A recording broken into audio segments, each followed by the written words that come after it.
J'espère que vous êtes en pleine forme, en paix et en santé.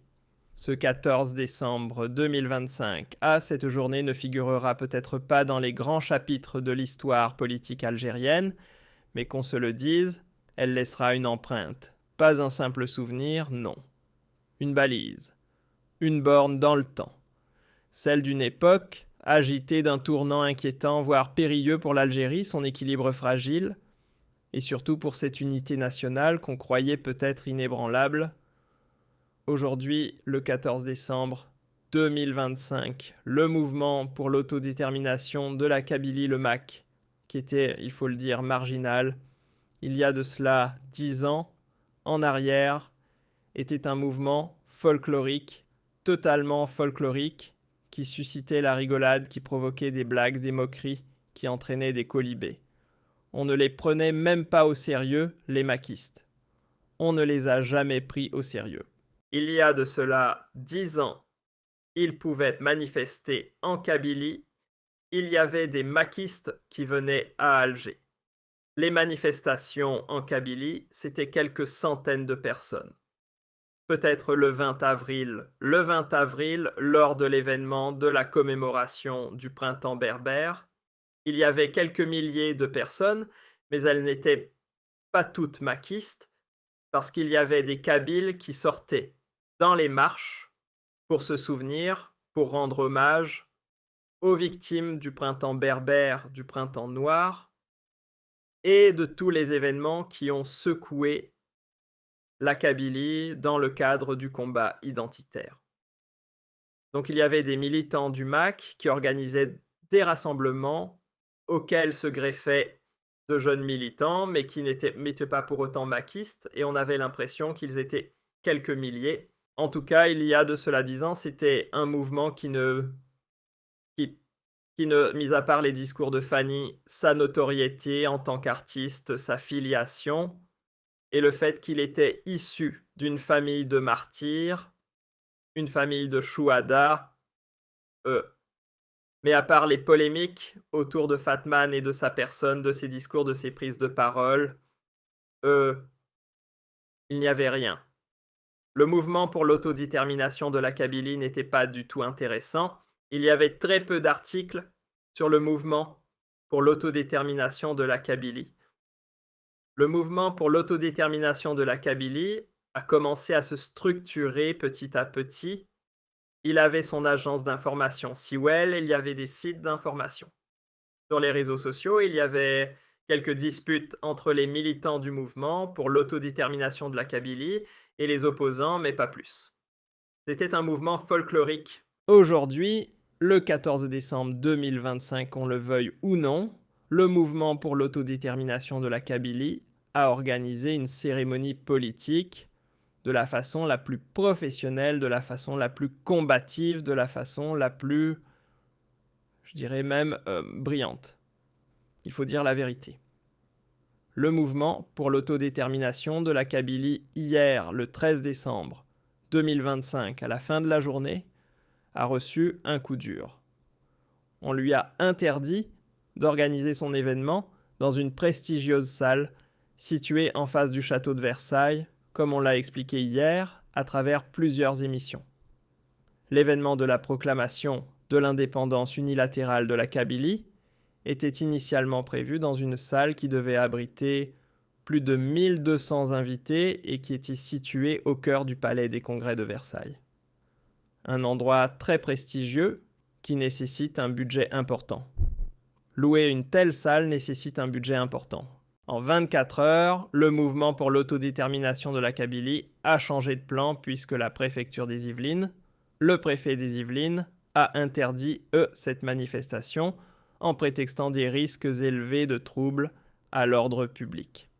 Le préfet, à mon avis, a totalement raison. Le mouvement pour l'autodétermination de la Kabylie a changé de plan en 24 heures. Moi, je dis la vérité. Moi, je me suis dit, c'est bon, le mouvement pour l'autodétermination de la Kabylie, ça va être saboté. Leur événement a été saboté. Ils ont été compromis. Ils ne se relèveront pas. Ils ont initié une une procédure de contestation au niveau du tribunal administratif de Versailles en référé procédure d'urgence. Les juges des référés n'ont pas répondu ni samedi très tard, ni samedi, ni dans la nuit du samedi à dimanche, ni dimanche matin. Donc nous, on a pensé que voilà, que tout va bien se passer, que c'est bon. Le mouvement pour l'autodétermination de la Kabylie va abandonner, que tout va bien se passer pour les autorités algériennes, pour l'Algérie, pour les partisans de l'unité territoriale de l'Algérie, pour l'unité nationale de l'Algérie, que cette cérémonie n'aurait pas pu avoir lieu. Comment le mouvement pour l'autodétermination de la Kabylie pourrait en 24 heures adopter un plan B. En réalité, le mouvement pour l'autodétermination de la Kabylie a démontré qu'il était très bien organisé, très bien structuré, et qu'il avait prévu le coup qu'il avait anticipé cette interdiction de sa manifestation et de sa cérémonie à Versailles. Ils avaient déjà trouvé ou avaient déjà prévu une autre salle qui n'est pas connue, mais c'est une salle privée située dans le 8e arrondissement. Déjà, regardez le choix des lieux 8e arrondissement Versailles, que des adresses chics, que des quartiers huppés qui nécessitent des moyens financiers importants et qui nécessitent une prise de contact, un réseau, une certaine influence et un réseau incarné d'adresses de connaissances. Donc ce mouvement qui était folklorique en 2015, en 2025, il a pu louer une salle au palais des congrès, de Versailles, en face du château de Versailles. Et en 24 heures, ils ont trouvé une salle. Peut-être qu'elle était déjà prête, peut-être qu'ils avaient déjà ce plan B, il était déjà dans la réserve. Ça veut dire qu'ils avaient loué 2 salles en même temps. Parce que je ne pense pas qu'ils ont eu la possibilité de trouver cette deuxième salle rapidement de là, parce qu'il faut la payer, il faut la louer, il faut payer, il y a des prestations. Et à 14 heures, ce 14 vers, entre 13h et 14h, cette salle abritait déjà 500 personnes qui sont tous venues. La police française a quadrillé le quartier. Il est situé juste à côté de l'Arc de Triomphe à Paris. On est quand même dans le cœur du 8e arrondissement, à côté de l'Arc de Triomphe. Et, dispositif policier impressionnant, interdiction d'approcher, d'entrer dans le quartier sans être contrôlé et fouillé par la police. La police française voulait absolument éviter tout débordement et gérer la zone et sécuriser toute la zone et la surveiller pour qu'il n'y ait pas d'affrontement entre des militants du mouvement pour l'autodétermination de la Kabylie et des militants anti-mouvement ou des militants pro-algériens ou de simples manifestants algériens qui sont contre. Donc, la police nationale française, elle a fait son boulot. Elle a fait protéger l'ordre public et la sécurité de l'ordre du voisinage et des immeubles des équipements publics et la sécurité du quartier. À 14 heures, quand la cérémonie a commencé, elle se déroule aujourd'hui, à ce moment-là, à l'heure où je vous parle, à l'heure où j'enregistre cette émission et à l'heure où nous allons la mettre en ligne, la cérémonie de la proclamation unilatérale de l'indépendance de la Kabylie se poursuit encore. La salle était prête, rétroprojecteur, des drapeaux des musiciens, la salle était déjà aménagée, une scène des personnalités politiques étrangères, il y avait des députés canadiens, des activistes marocains, des activistes et des indépendantistes corses. Il y avait des activistes français. Je n'ai pas vu d'élus.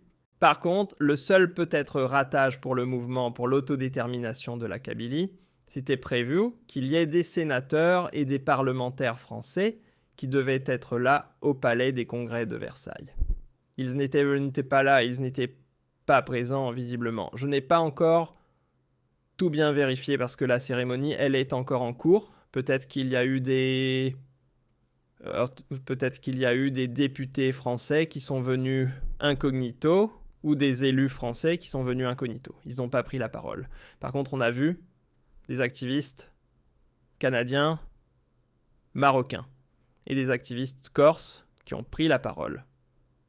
Cette organisation, cette adaptation à la manière avec laquelle le mouvement pour l'autodétermination de la Kabylie s'est adapté très rapidement avec beaucoup de célérité face à une interdiction qui lui a été imposée par les autorités françaises.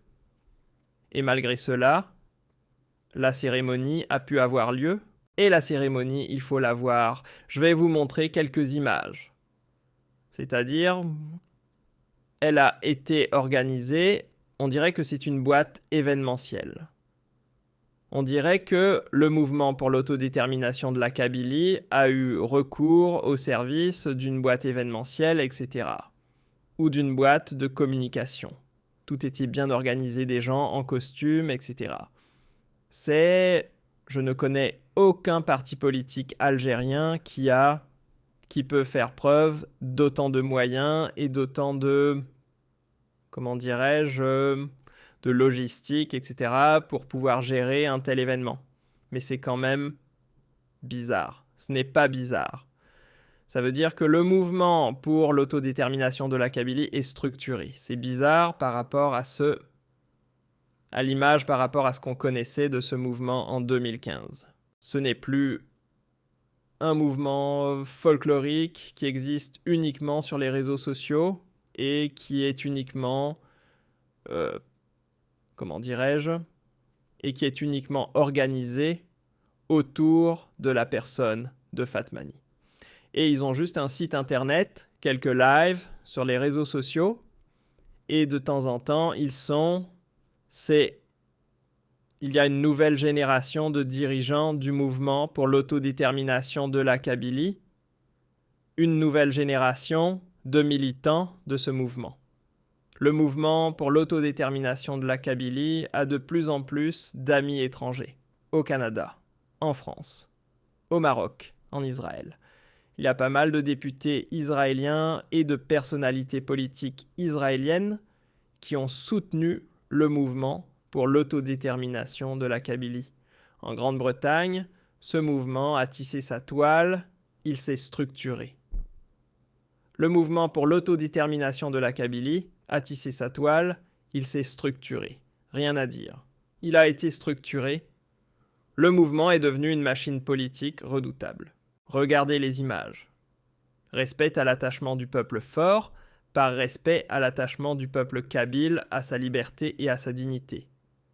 Égard à l'ensemble des considérants qui viennent d'être énoncés. Fort des mandats qui m'ont été confiés par le congrès extraordinaire du mouvement pour l'autodétermination de la Kabylie du 29 octobre, du 19 octobre 2025 et par la plénière du Parlement kabyle en date du 24 octobre 2025 en vertu des pouvoirs constitutionnels qui me semblent conférés et dans le respect de la légalité internationale devant les hommes, devant l'histoire et devant les instances internationales au premier rang desquelles figure l'Organisation des Nations Unies en présence des personnalités politiques, diplomatiques, des intellectuels et des médias du monde entier venus témoigner de cet acte fondateur au nom du peuple kabyle, au nom du mouvement pour l'autodétermination de la Kabylie et au nom de la navale du gouvernement kabyle en exil,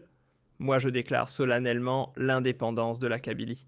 Vous allez me dire, mais Abdou, n'importe qui peut louer une salle, ramener des drapeaux, ramener de la musique, un micro et raconter n'importe quoi, raconter des bobards et proférer des mensonges et des conneries.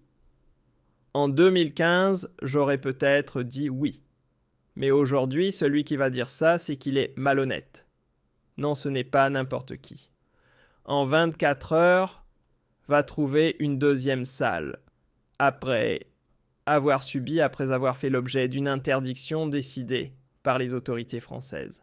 Et ce n'est pas n'importe qui peut organiser un tel événement en fédérant des personnalités, en invitant des personnes qui viennent du Canada jusqu'au bout du monde, d'Israël, du Maroc, de Corse et de plusieurs autres régions de France. Et ce n'est pas n'importe qui peut mettre en place une telle logistique. Et ce n'est pas n'importe qui, quelqu'un qui peut utiliser un argumentaire élaboré. Le mouvement pour l'autodétermination de la Kabylie a élaboré un discours politique. Le mouvement pour l'autodétermination de la Kabylie est devenu aujourd'hui une organisation politique structurée. Voilà ce que ça signifie le 14 décembre. Ce n'est pas la déclaration d'indépendance de la Kabylie qui m'inquiète. On sait très bien que cette déclaration n'a aucun sens. Elle n'a aucune valeur, ni sur le plan juridique, ni sur le plan diplomatique. Elle n'a aucune valeur. Elle a juste de la valeur sur le plan médiatique et sur le plan politicien. C'est-à-dire qu'elle confère au mouvement pour l'autodétermination de la Kabylie aujourd'hui une force de frappe. L'événement du 14 décembre 2025. Alors qu'on pensait que le mouvement pour l'autodétermination de la Kabylie, c'est bon, il est compromis. Il a été placé hors jeu, il a été mis hors jeu, hors circuit, il a été éjecté, il a été empêché par les autorités françaises, empêché par les autorités françaises de déclarer, d'organiser sa cérémonie phare. On pensait que ça, il allait essuyer une défaite. Mais il n'a pas été défait. Au contraire, le mouvement pour l'autodétermination de la Kabylie, il capitalise. À chaque fois qu'on lui interdit de faire quelque chose, il ressort un plan B ou il ressort de l'autre côté. À chaque fois, le mouvement pour l'autodétermination de la Kabylie, il a une alternative. Ça veut dire qu'il a une base militante qui est là, qui travaille sur le terrain et qu'il a des relations avec des réseaux étrangers institutionnels, non institutionnels, partisans, non partisans, et qu'il commence à avoir des finances. Parce que financer une telle opération, il faut de l'argent. Louer une salle au niveau du Palais des Congrès de Versailles, il faut de l'argent. Vous allez me dire, ce sont les puissances étrangères qui lui donnent de l'argent. C'est encore pire. Mais pourquoi une puissance étrangère, quelle que soit son identité, donnerait-elle de l'argent au mouvement pour l'autodétermination de la Kabylie? Parce qu'elle a vu dans ce mouvement un outil de pression, un outil d'influence, une arme qu'elle pourrait utiliser contre l'Algérie. Auparavant, personne, aucune puissance étrangère, ni aucune entité étrangère n'aurait pu percevoir le mouvement pour l'autodétermination de la Kabylie comme étant une arme, comme étant une entité sur laquelle il faut investir. Le mouvement pour l'autodétermination de la Kabylie aujourd'hui, il est allé loin, il est allé très très loin, et il a profité des erreurs et des bêtises du régime Tebboune. Aujourd'hui, on doit se mobiliser pour sauver notre pays face à ces mouvements radicaux, face à ces idéologies radicales qui, elles, se structurent. Ces mouvements se structurent. Et encore une fois, la persécution bête et méchante, la politique de terreur qui a été exercée par le régime Tebboune contre le mouvement pour l'autodétermination de la Kabylie et ses militants, les confusions et les amalgames qui ont été entretenus par cette politique de propagande, cette politique de terreur, et l'élaboration d'une stratégie machiavélique qui est uniquement basée sur la répression, sur les emprisonnements, sur comment terroriser les familles les plus proches et tous les membres des familles, de l'entourage, des dirigeants du mouvement pour l'autodétermination de la Kabylie, a magistralement échoué. Ce mouvement n'a pas été affaibli pour une raison simple. On ne réprime pas, on ne persécute pas une idée comme ça sans qu'il y ait des conséquences. Il fallait dès le départ considérer le mouvement pour l'autodétermination de la Kabylie comme une menace politique et apporter une réponse, et une réponse politique.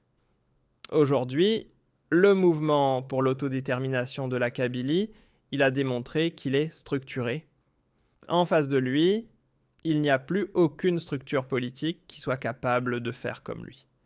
Est-ce que le parti LCD en Algérie peut organiser un tel événement à Tizi Ouzou, à Béjaïa ou à l'étranger? Est-ce que le LCD a une base militante, comme le mouvement pour l'autodétermination de la Kabylie? J'en doute. Est-ce que le Front des forces socialistes a la capacité d'avoir 2 salles en France à l'étranger, etc.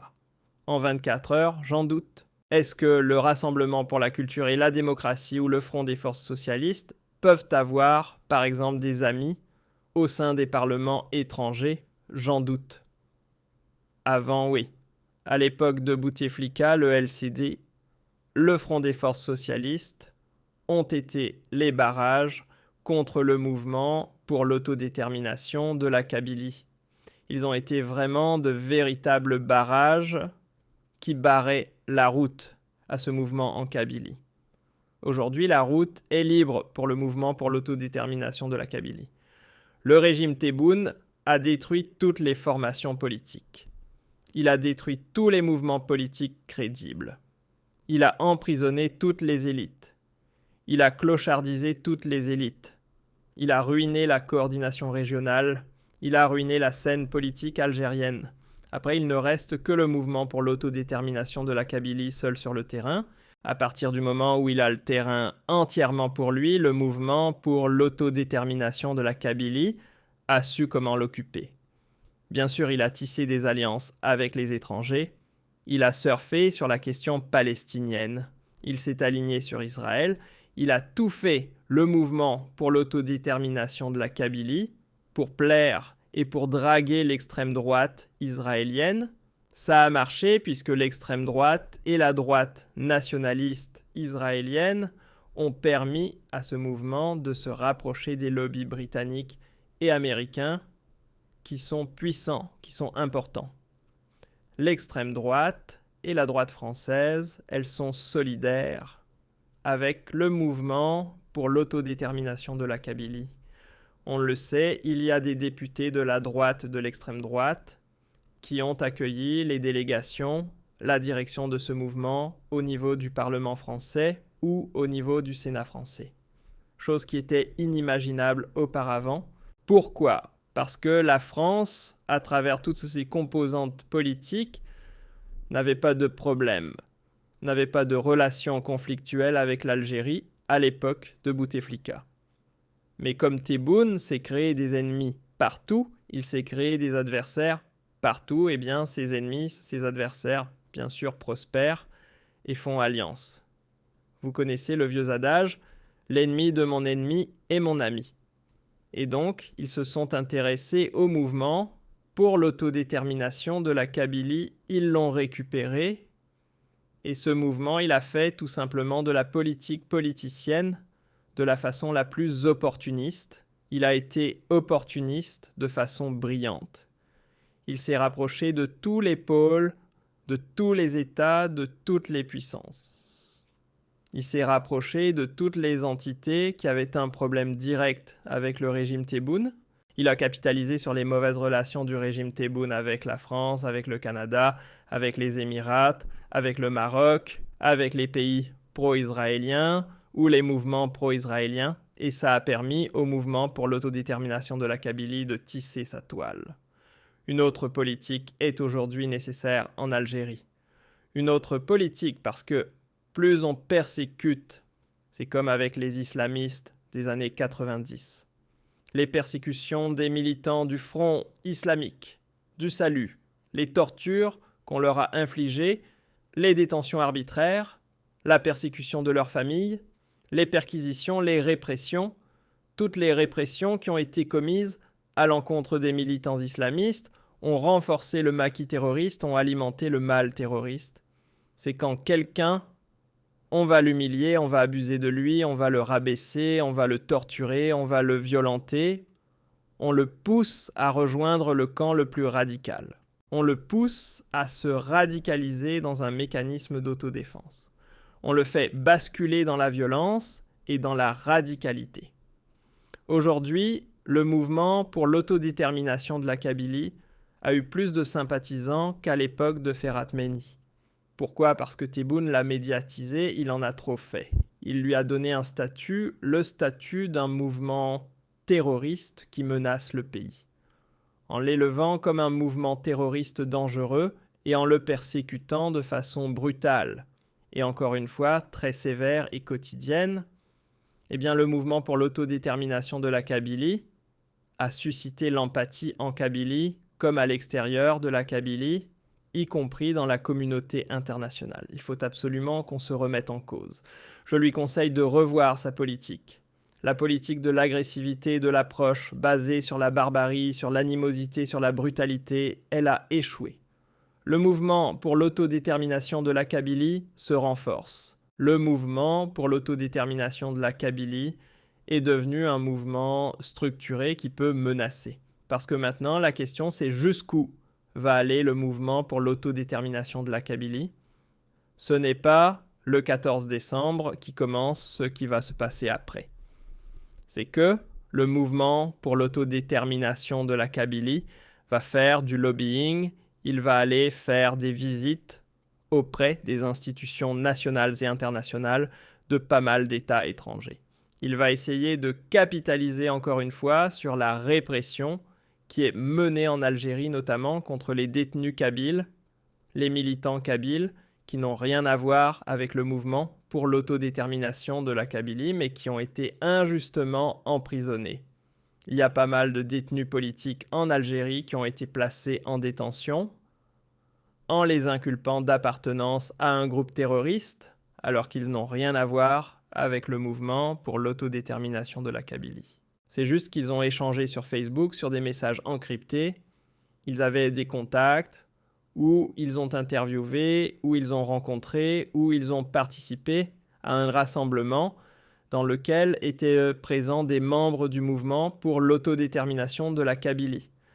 Le mouvement pour l'autodétermination de la Kabylie, maintenant, va faire preuve d'un opportunisme, d'un pragmatisme qui va donner encore plus de résultats. Si la politique de Tebboune n'est pas révisée en extrême urgence, il faut arrêter de croire parce que je vois beaucoup d'Algériens et d'Algériennes qui se disent « Oh, mais de toute façon, le mouvement pour l'autodétermination de la Kabylie, c'est une minorité, ce sont des rigolos, c'est un satellite de certaines puissances étrangères, le Maroc, Israël. Il n'y aura jamais d'impact sur la Kabylie. Au contraire. Ces images qui vont circuler sur les réseaux sociaux peuvent influencer, peuvent fasciner des jeunes Kabyles. Il y a des Kabyles qui peuvent être influencés. Attendez la dictature, la répression, le chômage, la misère sociale, les emprisonnements arbitraires, les arrestations, alors que le mouvement pour l'autodétermination de la Kabylie, lui, il traîne avec les Canadiens, avec les Israéliens, avec les Occidentaux. Ils ont de belles salles en France. Ils ont des militants, ils se parlent librement. Le mouvement pour l'autodétermination de la Kabylie est en train de respirer la liberté, là où le régime algérien respire la dictature, la répression et le désespoir. Et là, des jeunes risquent de céder à la tentation séparatiste. Il ne faut vraiment pas sous-estimer le danger. À un moment donné, quand tu es désespéré, quand tu ne vois pas les horizons, les perspectives prometteuses pour ton avenir, on se tourne vers des tendances politiques ou idéologies radicales. Parce que elles ont des réponses. Le mouvement pour l'autodétermination de la Kabylie, il apporte des réponses. Il est en train de dire aux Kabyles, l'avenir de la Kabylie sera plus radieux, plus brillant que de rester rattaché à l'Algérie. Mais le régime algérien, il dit quoi ? Il répond par quoi ? Il répond par des clips de propagande, par la répression, les arrestations, la violence, la torture. Génial. Ce n'est pas comme ça qu'on va convaincre les gens de ne pas céder à la tentation séparatiste. Il faut qu'il y ait une politique de dialogue. Il faut restituer les libertés publiques individuelles. Il faut laisser les partis politiques redevenir forts et puissants comme c'était le cas. il a dépolitisé la Kabylie. À force de vouloir domestiquer la Kabylie pour la soumettre, eh bien, on l'a offerte sur un plateau en or au mouvement pour l'autodétermination de la Kabylie. Il faut une politique de développement. Il faut que la Kabylie redevienne le poumon économique et le poumon intellectuel du pays. Il faut que la Kabylie bénéficie de projets de développement importants. Tebboune n'a rien fait. Le stade de Tizi Ouzou, c'est Bouteflika. Les logements sociaux, c'est Bouteflika. Et encore quand on voit l'état de Béjaïa ou l'état de Tizi Ouzou, Azazga Mizrana, etc., ce sont des agglomérations qui souffrent de la précarité et du chômage comme toutes les autres agglomérations. Elles sont peut-être meilleures, vous allez me dire, par rapport à d'autres régions de l'Algérie profonde. Oui, mais voilà, dans cette région, il y a un mouvement séparatiste qui se développe. Il faut aller voir la population locale. Il faut parler avec elle. Il ne faut pas envoyer des brigades de gendarmerie ou de l'armée à cette population. Il faut lui envoyer des convois de créateurs d'emplois, de créateurs de richesses. Il faut rétablir l'espoir dans notre pays. Un pays où il n'y a pas d'espoir, c'est un pays qui ne peut pas maintenir son unité longtemps. C'est l'espoir qui maintient. Ce n'est pas l'amour de la patrie. L'amour de la patrie ne veut rien dire. On aime un pays dans lequel on a nos espoirs et nos espérances. Un pays où il n'y a que du désespoir, personne ne va l'aimer. Il faut absolument réviser cette politique en urgence qui est menée par le régime de Tebboune. La diabolisation outrancière du mouvement pour l'autodétermination de la Kabylie, sa persécution brutale et violente n'a mené nulle part. Elle lui a offert une influence, une notoriété, je le dis, une certaine légitimité aux yeux de certains composants de la communauté internationale. Le mouvement pour l'autodétermination de la Kabylie s'est structuré, il s'est renforcé. Il faut trouver maintenant une autre approche pour le neutraliser, pour lutter contre ses idées. Et tôt ou tard, le dialogue s'impose. Tôt ou tard. Si on ne veut pas dialoguer avec le mouvement pour l'autodétermination de la Kabylie, il faudra au moins dialoguer avec sa cible potentielle, la population des différentes villes qui composent le bus de la Kabylie, pour la ramener, pour la vacciner contre le virus du séparatisme. Et ce vaccin ne peut être que la démocratie, ne peut être que le développement, ne peut être que la justice sociale, ne peut être que la lutte contre les inégalités, ne peut être que l'épanouissement dans un environnement de liberté publique et individuelle et dans un environnement riche en espoir et non pas en désespoir.